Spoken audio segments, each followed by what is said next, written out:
The rain hammered against the windows of the upscale Manhattan restaurant, where Penelope Torres had just seated herself at table 17, soaked to the bone and already regretting her decision to meet her friend Sarah here, instead of somewhere closer to home.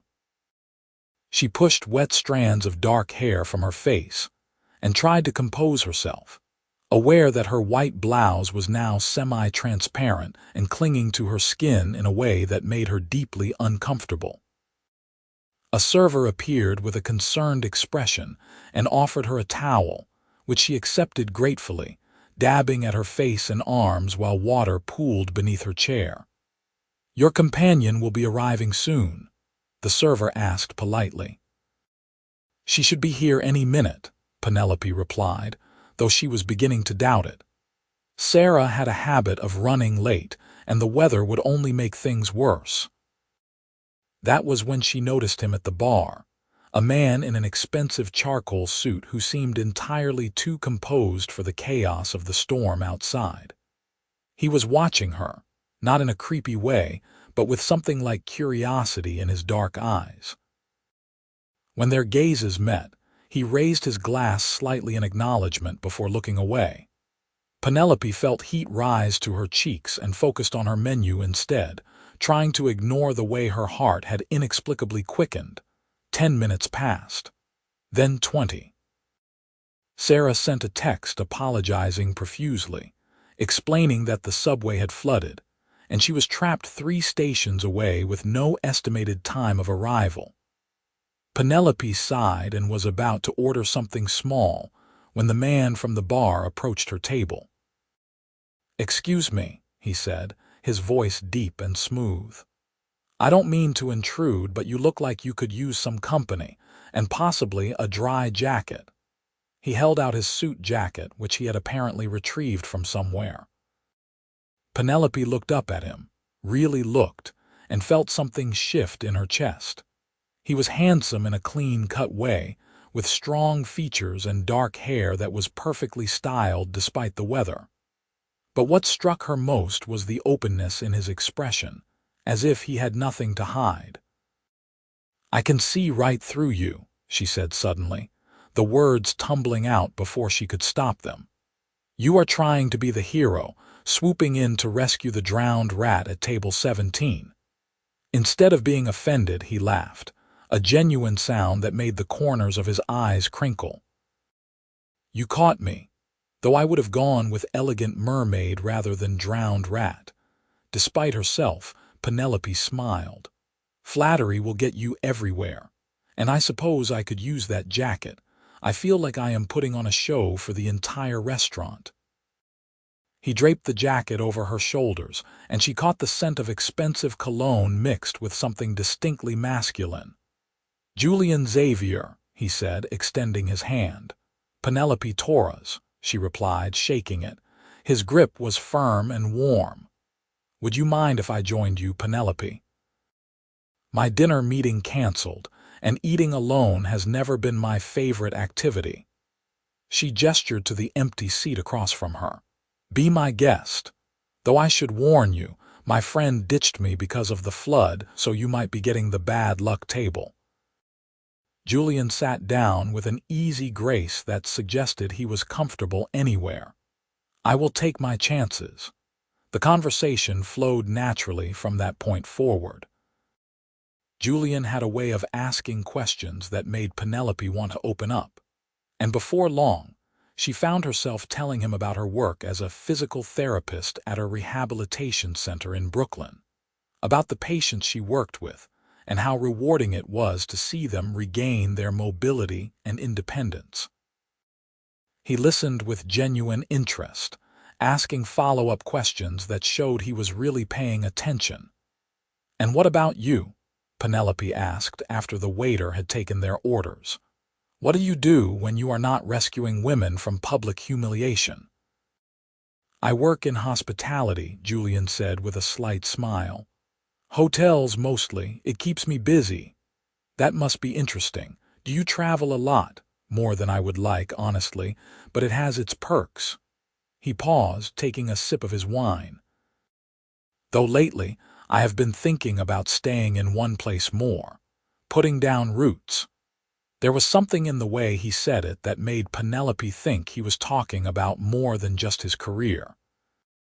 She studied his face, noting the slight shadows under his eyes that spoke of long hours and stress. "You look tired," she observed.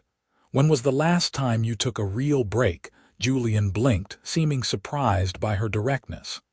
"That obvious, huh?" "I work with people who push themselves too hard all the time. I recognize the signs." She leaned forward slightly.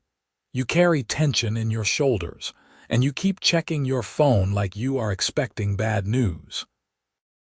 He glanced down at his phone, which he had placed face up on the table, and then back at her. "You really do see right through me," he said quietly. "Most people do not notice things like that." "Most people are not paying attention," Penelope replied. "But I spend my days reading body language and picking up on subtle cues. It is part of my job." Their food arrived, and they continued talking through the meal. Julian told her about growing up in Connecticut, about his parents who had instilled in him a strong work ethic and the importance of integrity. He spoke about his younger sister, who was an architect in Boston, and how they tried to meet up at least once a month despite their busy schedules. With each story, Penelope felt herself growing more intrigued by this man who seemed so open and honest. "I have to admit," Julian said as they finished their entrees, "I came over here thinking I would just be doing a good deed, but this has turned into the best evening I have had in months." Penelope felt warmth spread through her chest. "I am glad Sarah got stuck in the subway," she said, then laughed. "That sounds terrible, but you know what I mean." "I do," Julian said, his eyes holding hers. "And I am glad I decided to eat here tonight instead of ordering room service like I usually do." "Room service? Are you staying at a hotel nearby?" "Something like that," he said with a mysterious smile. "The Meridian, actually. It is just across the street." Penelope knew the Meridian. It was one of the most exclusive hotels in Manhattan, with rooms that cost more per night than she made in a week. She raised her eyebrows. "Fancy. The hospitality business must pay well." Julian shifted slightly in his seat, and for the first time that evening he looked uncomfortable. "Penelope, I should probably tell you something." Before he could continue, a man in a pristine suit approached their table with an urgent expression. "Mr. Xavier, I apologize for interrupting, but there is a situation with the Singapore property that requires your immediate attention." Julian closed his eyes briefly, frustration evident on his face. "Can it wait 30 minutes, Marcus?" "I am afraid not, sir. The investors are waiting on a conference call." Penelope watched this exchange with growing confusion. The deference in the other man's voice, the way he called Julian sir, the mention of investors and properties in Singapore. "Julian," she said slowly, "what exactly do you do in hospitality?" He looked at her with an expression that was equal parts apologetic and resigned. "I own hotels, Penelope." "Including this one and the Meridian, among others. Quite a few others, actually." The revelation hit her like cold water. "You own them. As in you are the owner, the boss." "The CEO of Xavier Hospitality Group," he confirmed. "We operate 47 luxury hotels worldwide." Penelope sat back in her chair, processing this information. She thought about his expensive suit, his easy confidence, the way the staff had been attentive without being intrusive all evening. The pieces clicked into place. "So when I said I could see right through you earlier, I was actually completely wrong. You left out a rather significant detail about yourself." "I did not lie," Julian said quickly. "I just did not lead with it. Can you blame me? Most people treat me differently once they know.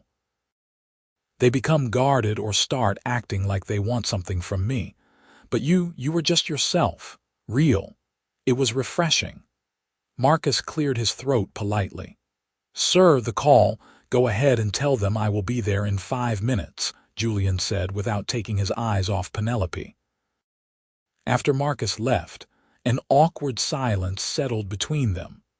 Penelope twisted her napkin in her lap, unsure how to feel. Part of her was flattered that he had wanted to connect with her as just a person. Another part felt deceived, even though logically she knew he had not actually lied about anything. "I am sorry," Julian said softly. "I should have been upfront from the beginning, but for what it is worth, everything else I told you tonight was completely honest. My sister, my parents, the fact that I work too much and need a break, all of it was true." Penelope met his eyes and saw genuine concern there. He was worried he had ruined something, and that vulnerability touched her. "I believe you," she said finally. "And I guess I understand why you did not announce it right away. But Julian, if we are going to continue this conversation, I need complete transparency. No more surprises about who you are." "Deal," he said, relief washing over his features. "Complete transparency from here on out. I promise." "Then you should go take that call," Penelope said. "But maybe if you are free tomorrow evening we could try this again. Start fresh." A slow smile spread across Julian's face. "I would like that very much. What time?" "7. And somewhere less formal this time. My choice." "Anywhere you want," Julian agreed, standing up. He pulled out his phone. "Can I get your number?" They exchanged contact information, and Julian hesitated before leaving. "For the record, Penelope, you were right the first time. You do see right through me. Maybe that is exactly what I need." After he left, Penelope sat alone at the table, her mind racing. She had just agreed to a second date with a millionaire, probably a multi-millionaire based on the scale of his business. It seemed absurd, like something out of a movie. But beneath the shock of his wealth, she remembered the warmth in his laugh, the genuine interest he had shown in her work, the way he had listened when she spoke. Those things felt real, regardless of how many zeros were in his bank account. The next day dragged by interminably. Penelope went through her appointments on autopilot, helping a stroke patient work on his gait, guiding an elderly woman through shoulder exercises, encouraging a young athlete recovering from ACL surgery. But her mind kept wandering back to Julian, to the feel of his jacket around her shoulders and the intensity in his eyes when he looked at her. Sarah called during her lunch break, full of apologies about the previous night. "I am the worst friend ever. I will make it up to you, I swear." "Actually, the evening worked out fine," Penelope said, unable to keep the smile out of her voice. "Wait, what? Tell me everything immediately." Penelope recounted the story, and Sarah listened with increasingly dramatic reactions. "A hotel CEO, Penny, this is insane. Do you know how much money that man must have?" "That is not the point," Penelope protested. "He seemed genuinely nice. Normal, even. Normal men do not own 47 luxury hotels, babe, but I am happy for you. Just be careful, okay? Rich guys can be complicated." The warning echoed in Penelope's mind as she got ready that evening. She had chosen a small Italian restaurant in her Brooklyn neighborhood, the kind of place with red checkered tablecloths and excellent homemade pasta. If Julian was uncomfortable slumming it in her part of town, she would know right away that they were too different for this to work. But when he arrived, promptly at 7, he looked delighted. "This is perfect," he said, looking around at the cozy interior with genuine appreciation. "I have not been to a place like this in ages."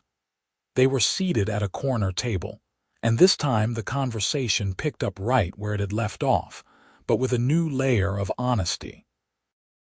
Julian talked openly about the pressures of running a global company, about the constant travel, and the difficulty of maintaining real relationships when everyone wanted something from him. "It gets lonely," he admitted, twirling pasta around his fork. I have plenty of people around me, but most of them are employees or business associates or people trying to pitch me something. Genuine connection is rare." "I cannot imagine," Penelope said. "My life is the opposite. I am surrounded by people all day, but it is real interaction. Messy and honest and sometimes heartbreaking." "Tell me about a patient," Julian requested. "Someone whose story stuck with you." Penelope thought for a moment. "There is this man, David. He is 63, had a massive heart attack followed by complications that left him unable to walk. When he first came to us, he was bitter and angry, convinced his life was over. But slowly, session by session, we worked together. Last week he walked the length of the parallel bars without assistance. He cried. His wife cried. I might have teared up a little too." Julian reached across the table and took her hand. "You change lives, Penelope. That is incredible." The touch of his hand sent electricity through her. "It is just my job. It is more than that. You give people hope." His thumb traced circles on her palm. "I move money around and make sure guests have fluffy towels. You give people their independence back. Hey, do not diminish what you do. You create experiences for people. You employ thousands. That matters too." They talked through dinner and dessert, and when the restaurant began closing down around them, Julian suggested a walk. They strolled through the Brooklyn streets as the city settled into its nighttime rhythm, talking about everything and nothing. Julian told her about the first hotel he had bought, a run-down property in Philadelphia that everyone said was a lost cause. He had renovated it himself, working 18-hour days alongside the construction crew. "I needed to prove I could do it," he explained. "That I was not just some rich kid playing with daddy's money. My parents helped with the initial investment, but I paid them back within 3 years. How old were you?" 24. "Young and stupid and absolutely certain I would succeed." "Sounds like you were right to be certain," Penelope observed. They reached the waterfront and stood looking out at the Manhattan skyline, the lights reflecting off the dark water. "This is going to sound crazy," Julian said quietly, "but I feel like I have known you longer than 2 days." "Is that strange?" Penelope turned to face him. "Not strange. I feel it too." He reached up and tucked a strand of hair behind her ear, his hand lingering on her cheek. "I want to kiss you, but I do not want to rush this.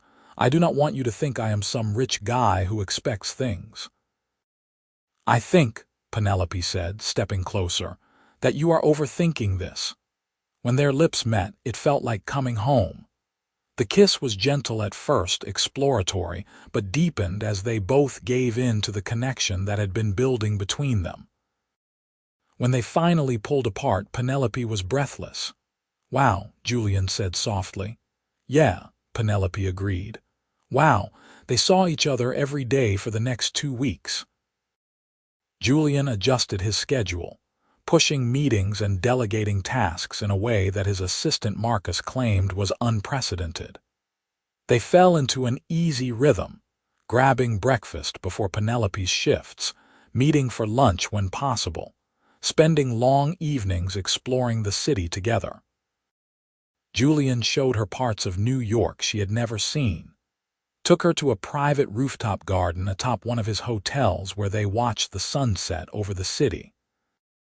Penelope introduced him to her favorite spots, the tiny bookstore near her apartment, the park where she jogged on weekends, the food cart that made the best tacos in Brooklyn.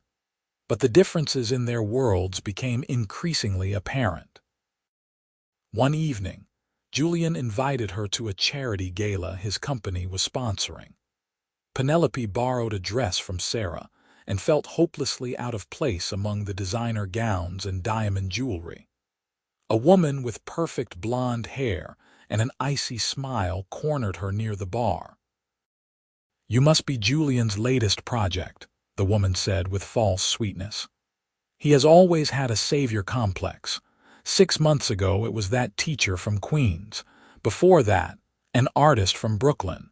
He gets bored quickly once the novelty wears off. The words stung more than Penelope wanted to admit. She found Julian across the room and watched him work the crowd with practiced ease, shaking hands and laughing at jokes, completely in his element. Doubt crept in. Maybe she was just a novelty to him, a break from his usual life. Maybe this was all temporary. She made an excuse and left early, catching a cab back to Brooklyn. Her phone buzzed with texts from Julian, but she ignored them, needing space to think. When she finally got home, she found him sitting on her building's front steps. "You left," he said, standing up as she approached.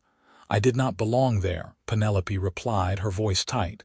"I am not part of your world, Julian. Tonight made that very clear." "What happened? Did someone say something to you?" She told him about the blonde woman, about feeling like everyone was staring at her and finding her lacking. Julian's expression grew dark. That was Catherine Winters. She wanted to merge her family's hotel chain with mine through marriage, but I was not interested. She is bitter. He moved closer to Penelope. "Listen to me. You are not a project. You are not a phase. You are the first real thing that has happened to me in years." "But how can this work?" Penelope asked, frustration and fear mixing in her voice. "You live in penthouses and fly first class.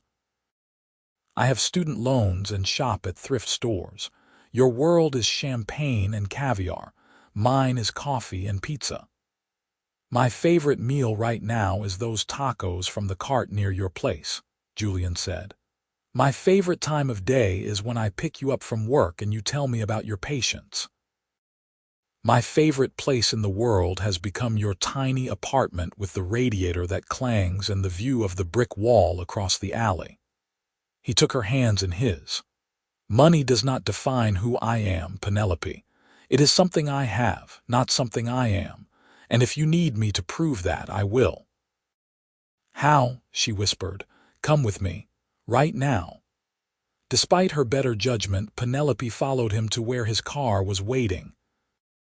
They drove in silence until they reached the Meridian, but instead of going through the grand front entrance, Julian led her around to a side door and up a service elevator. They emerged into a hallway she did not recognize. "This is the residential floor," Julian explained. "The hotel has 12 permanent apartments for long-term guests and owners. I live in one of them." He unlocked a door and they stepped inside. Penelope had expected opulence, marble and gold and pretension. Instead, she found herself in a surprisingly modest space. Yes, it was beautifully furnished and the view was spectacular, but it was also clearly lived in. Books were stacked on the coffee table, a pair of running shoes sat by the door, dishes were drying in the rack by the sink. "This is where I actually live," Julian said, "not some showpiece. This is real." He walked to a bookshelf and pulled out a photo album. "These are pictures of my family, my real life. My mom at Christmas, my sister at her college graduation, my dad teaching me to fish when I was 8. He showed her each photo, his voice warm with affection and memory. Penelope felt her defenses crumbling. This was not the life of some untouchable millionaire. This was just a man who happened to be successful but who clearly valued the same things she did: family, authenticity, connection. "I am scared," she admitted. "I am scared of getting hurt. I am scared that I am not enough for you." Julian set down the album and cupped her face in his hands. "You are everything, Penelope. You see me, the real me, not the CEO or the money or any of that. You saw through all of it from the very first moment, and I see you too. Your strength, your compassion, the way you light up when you talk about helping people. I am scared too. I am scared of losing this, of losing you." They stayed up until dawn, talking about their fears and hopes, making promises to be honest with each other even when it was hard. When Penelope finally fell asleep on his couch, Julian covered her with a blanket and settled into the chair across from her, just watching her breathe, wondering how he had gotten so lucky. The next few months were not always easy. There were moments when their different backgrounds created friction. Julian struggled to understand why Penelope insisted on paying for her own meals sometimes, even though it was clear money was tighter for her. Penelope had to learn to accept that Julian showing her his world was not about showing off, but about sharing his life with her. They argued about whether she should let him help pay off her student loans, a fight that ended with both of them in frustrated tears. But they kept talking, kept working through each issue with the same transparency that had defined their relationship from the start. Julian started spending more time in Brooklyn, learning to love the neighborhood rhythms and the sense of community. Penelope slowly grew more comfortable in his world, realizing that she brought something valuable to it: groundedness and authenticity. Julian invited her to meet his family 6 months into their relationship. They drove to Connecticut on a crisp autumn Saturday, and Penelope's nerves jangled the entire way there. But Julian's parents, Martha and James Xavier, welcomed her with open arms. His mother was warm and funny, his father quietly thoughtful. His sister Rachel arrived with her fiancé, and the 6 of them spent the weekend playing board games, taking walks through the colorful foliage, and sharing stories around the dinner table. "He seems different with you," Rachel said to Penelope when they found themselves alone in the kitchen. "Lighter somehow, less burdened by everything. He makes me want to be braver," Penelope replied, "to try things I never thought I could." "Then you are good for each other," Rachel said with a smile. On the drive back to New York, Julian reached over and took Penelope's hand. "They loved you." "Though I already knew they would." "I loved them too," Penelope said honestly. "Your mom told me embarrassing stories about you as a kid. Apparently you went through a phase where you would only wear a cape." "I was convinced I was a superhero," Julian said with a laugh. "I would jump off furniture trying to fly. My parents were constantly patching up skinned knees." "Cute," Penelope teased, the mighty hotel CEO in his cape. As winter settled over the city, they fell deeper in love. Julian surprised Penelope one December evening by taking her ice skating at Rockefeller Center after it had closed to the public. They had the rink to themselves, gliding hand in hand under the massive Christmas tree. "How did you manage this?" Penelope asked, breathless with wonder. "I know people," Julian said with a playful wink. "But really, I just wanted to do something special for you, something magical." "It is perfect," she said, and kissed him in the middle of the ice. They spent Christmas together, alternating between his family and hers. Penelope's mother, Rosa, was initially intimidated by Julian's wealth and status, but he won her over by insisting on helping cook the tamales for Christmas Eve dinner and charming her with his terrible but enthusiastic Spanish. "You hold on to this one," Rosa whispered to Penelope. "He has a good heart." As the new year arrived, Penelope found herself thinking about the future in a way she never had before. She had always been focused on the present, on her work and her immediate goals. But now she found herself imagining years stretching out ahead, all of them with Julian by her side. One February evening, Julian picked her up from work looking nervous and excited. "I have something to show you," he said mysteriously. He drove them to a neighborhood in Brooklyn she did not know well, stopping in front of a beautiful brownstone building. "What is this?" Penelope asked. "Come inside," Julian said, unlocking the front door. The building had been converted into a state-of-the-art rehabilitation center with spacious therapy rooms, top-of-the-line equipment, and a warm, welcoming atmosphere. Penelope walked through in stunned silence, taking in every detail. "I had my team research what an ideal therapy center would look like," Julian explained. "This building was for sale, and I bought it.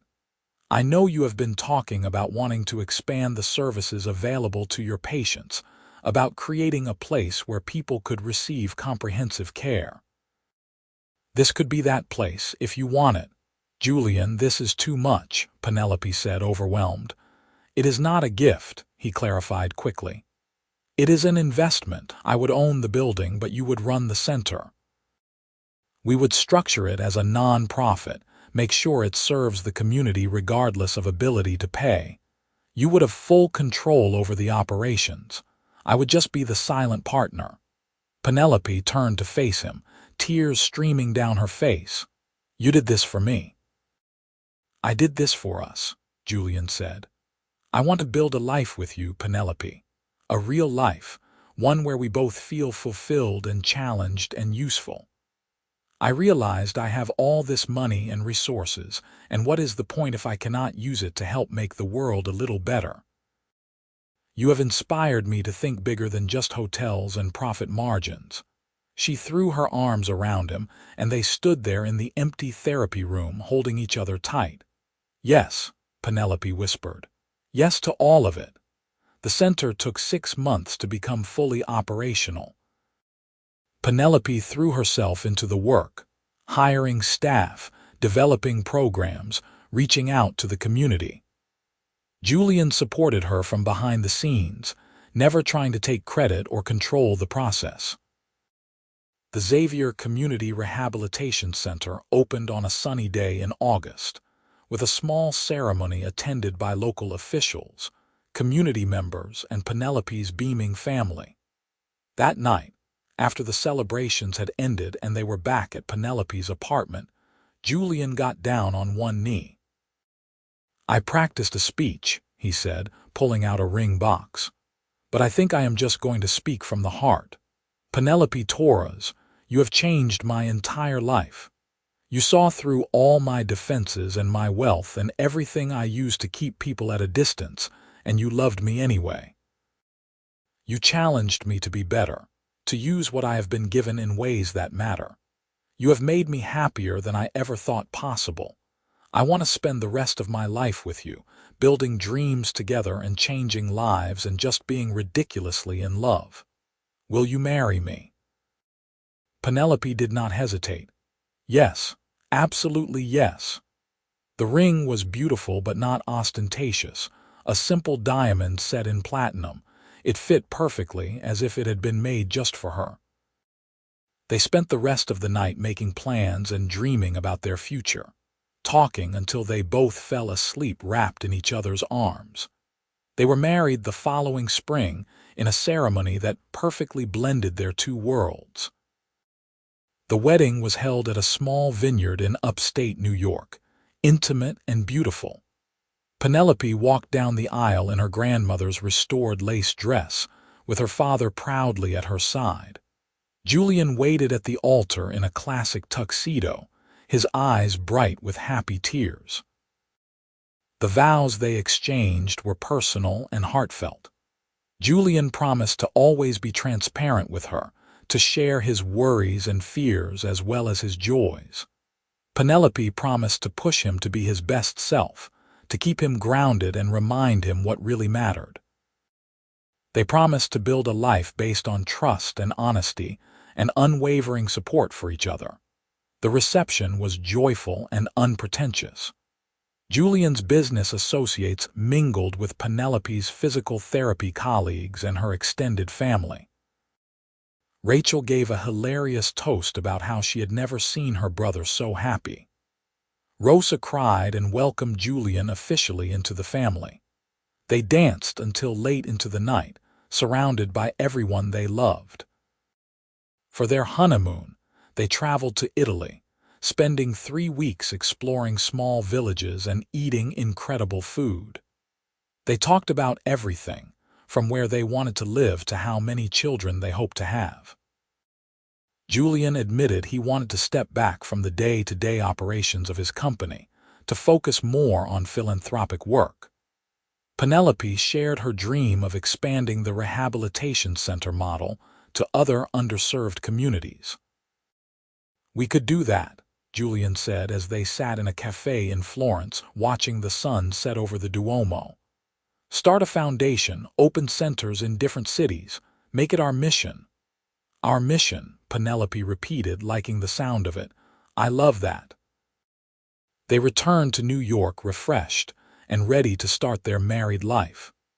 Julian had purchased a brownstone in Brooklyn, not far from the rehabilitation center, and they spent months making it their own.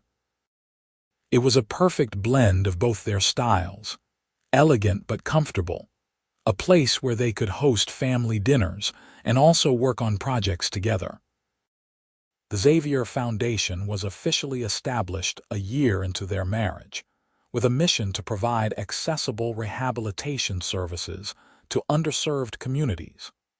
Penelope became the executive director, while Julian handled the business and fundraising side.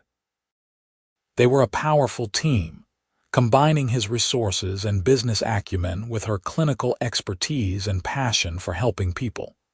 2 years after their wedding, Penelope discovered she was pregnant. Julian was beside himself with joy, immediately reading every parenting book he could find and making plans to convert one of the brownstone's rooms into a nursery. Penelope glowed with happiness, even as she dealt with morning sickness and the physical challenges of pregnancy. Their daughter, Isabella Martha Xavier, was born on a snowy December morning, arriving 3 weeks early but healthy and perfect.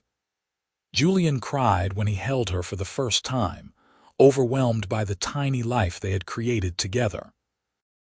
Penelope watched him cradle their daughter and felt her heart might burst from the love she felt for both of them. Being parents was harder than either of them had anticipated, but they faced it together. Julian took paternity leave, something his board of directors had been shocked by, and spent those first months fully present and engaged. They took turns with midnight feedings, learned together how to soothe their crying baby, marveled at every new development. "She has your eyes," Julian said one evening as they sat together on the couch, Isabella sleeping peacefully in his arms. "She has your stubborn chin," Penelope replied with a tired smile. "God help us when she is a teenager," Julian joked. When Isabella was 6 months old, they opened the second Xavier Rehabilitation Center in the Bronx. The third followed in Queens a year later. Each center was designed with the same care and attention as the first, always focused on serving the community and providing excellent care regardless of ability to pay. Penelope continued to work part-time as a therapist, unwilling to give up the hands-on patient care she loved. Julian had officially stepped back from day-to-day operations at Xavier Hospitality Group, though he remained chairman of the board. Most of his time was now devoted to the foundation and to being present for his family. On their 5th wedding anniversary, they returned to the restaurant where they had first met. It had become a tradition, though now the staff knew exactly who Julian was. They sat at the same table where Penelope had been soaked from the rain, and Julian had offered his jacket. "Do you remember what you said to me that night?" Julian asked, reaching across the table to take her hand. "I said I could see right through you," Penelope replied with a smile, "and I was wrong. I thought I knew what I was seeing, but there were depths to you I could never have imagined that first night." "You were not wrong," Julian corrected gently. "You saw exactly what mattered. You saw past the money and the status to the person underneath. You saw someone who was lonely and searching for something real. You saw me, Penelope, the real me, and that changed everything." She squeezed his hand. "We changed each other. You taught me to dream bigger, to believe I was worthy of extraordinary things. You showed me that transparency and vulnerability are not weaknesses but strengths." "Here is to seeing through each other," Julian said, raising his glass. "To a lifetime of honesty and trust and love." "To us," Penelope agreed. As they clinked glasses, She thought about that rainy night 5 years ago when a stranger had offered her his jacket and changed the entire trajectory of her life. She thought about all the moments that had led them here. The arguments and makeups, the challenges overcome, the dreams built together. She thought about their daughter sleeping peacefully at home with her grandmother, about the centers helping hundreds of patients, about the life they were creating day by day. Julian had been right that first night. She did see through him, past all his defenses to the man he truly was. And in letting her see him fully, in embracing that transparency, he had found trust. They had found each other. 3 years later, Penelope stood at the opening of their 10th rehabilitation center, this one in Detroit. She was 8 months pregnant with their second child, a son they planned to name James after Julian's father. Isabella, now 5 years old, held Julian's hand and watched her mother cut the ribbon with pride. "Mama is helping people," Isabella said to her father. "She is," Julian agreed. Just like always. That night in their hotel room, with Isabella asleep in the adjoining room, Julian and Penelope lay together talking quietly. "Did you ever imagine this?" Penelope asked. "When we met that rainy night, I imagined something," Julian admitted. "I felt a pull toward you immediately. But this, all of this, is better than anything I could have dreamed." "Me too," Penelope said softly. "You know what I think about sometimes? That woman at the gala who said I was just your latest project. I wonder what she would think if she could see us now." "Who cares what she thinks?" Julian said, pulling Penelope closer. "We built something real, something that matters. We have a family, a mission, a life filled with purpose and love." "We really do," Penelope agreed. Their son, James Julian Xavier, was born 4 weeks later in a New York hospital, with Julian by Penelope's side and Isabella waiting excitedly to meet her baby brother. The nurse placed the tiny infant in Penelope's arms, and she looked down at his scrunched-up face with overwhelming love. "Another one to see right through," Julian said with a tender smile. "Another one to love completely," Penelope corrected. As their family grew and their foundation expanded, Julian and Penelope never forgot the lesson that had brought them together: the power of transparency, of letting someone truly see you. They raised their children with that same value, encouraging honesty and vulnerability. They ran their foundation with openness and integrity. They treated their marriage as a partnership built on trust and mutual respect. On their 10th anniversary, they threw a big party at their Brooklyn brownstone, inviting everyone who had been part of their journey. Family, friends, colleagues, even some of the patients Penelope had worked with over the years. As Julian gave a toast, thanking everyone for their love and support, Penelope looked around at the life they had built and felt profound gratitude. "None of this would exist without one rainy night and one brave woman who saw through all my defenses," Julian said, his eyes finding Penelope in the crowd. "She told me she could see right through me, and instead of running away from that transparency, I leaned into it. Best decision I ever made." Everyone clapped and cheered. Isabella and James, now 5 and 7, ran around playing with their cousins. Rosa and Martha sat together, the best of friends after years of shared grandchildren. Rachel and her husband laughed at some joke James Sr. was telling. Later, after the guests had left and the children were in bed, Julian and Penelope stood on their back patio looking up at the stars. "Happy anniversary," Julian said softly. "Happy anniversary," Penelope replied. 10 years. Can you believe it? Sometimes it feels like yesterday. Sometimes it feels like we have always been together." "Both are true," Penelope said. "That is the magic of it." They stood there in comfortable silence, two people who had found each other against all odds and built something beautiful. A man who had learned that true wealth came from authentic connection. A woman who had discovered that loving someone meant seeing them completely, flaws and all, and choosing them anyway. The journey from that rainy night to this moment had been filled with challenges and triumphs, tears and laughter, growth and change. But through it all, they had maintained the transparency that had brought them together. They saw each other clearly, loved each other deeply, and trusted each other completely. And that, they both knew, was the greatest gift of all.